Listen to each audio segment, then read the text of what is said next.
Hello guys, welcome to this tutorial. In today's tutorial, we're going to be learning how to display line width on your AutoCAD.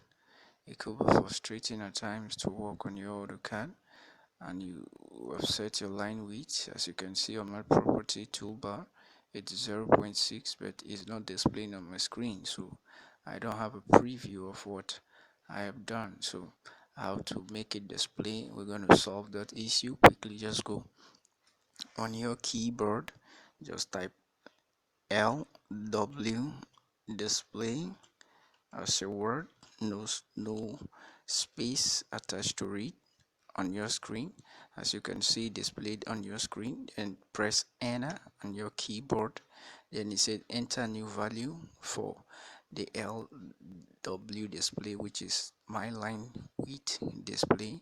So I'm going to type ON, that is on my keyboard. Since it was off before, I'm going to press enter and it comes up and the display is up. So this is my line width.